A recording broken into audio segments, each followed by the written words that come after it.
Programang ito ay rated SPG. Striktong patnubay at gabay ng magulang ang kailangan. Maaaring may masiselang tema, lengguwahe, karahasan, sexual, horror o droga na hindi angkop sa mga bata. Pamilya, dumating na nga ang araw ng laban ni Santino.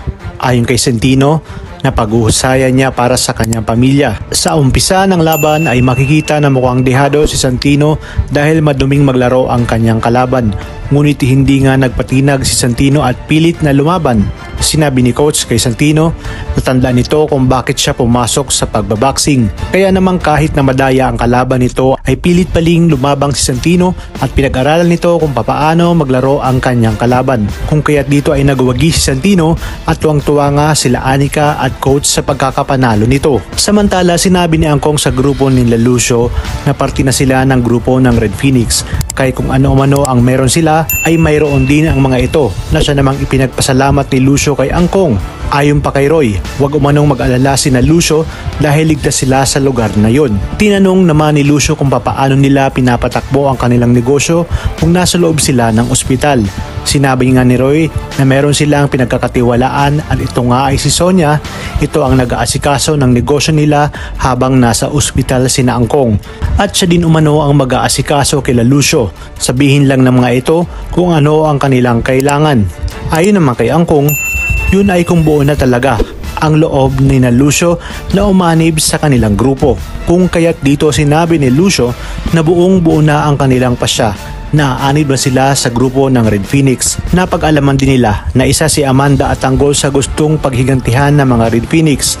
Sa kabilang banda, hindi pa rin umubra ang paggugoyo ni Marcelo kay Tanggol dahil hindi pa rin ito pumapayag na sumama sa kanila. Dagdag pa ni Bubbles na alam niya umanong iligal ang ipatatrabaho nila kay Tanggol at ngayong pang nagbabagong buhay na ito. Kaya naman sinabi ni Marcelo kay Bubbles na masyadong judgmental ito at ang mga dapat nating abangan. Mangyayari na nga ang gabi ng bistuhan dahil harap-harapang makikita ni Marites ang paglalampungan ni Lena at Rigor.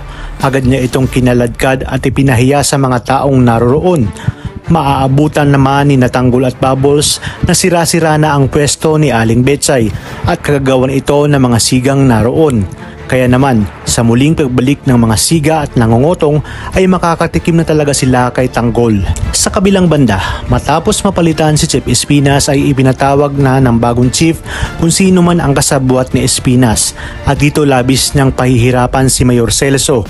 Nagbitaw nga siya ng salita na mas gugustuhin pa ng mga presong naroroon na mamatay na lamang kesa tanggapin ang kanyang kaparusahan. Talagang kapanapanabik ang mga susunod na tagpo sa teleseryeng ito. Kaya naman sabay-sabay natin itong pakaabangan. At kung bago pa lamang sa akin channel, ay sana'y huwag kalimutang mag-like at subscribe.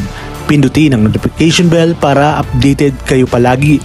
Maraming salamat sa inyong panonood at hanggang sa muli, kapamilya.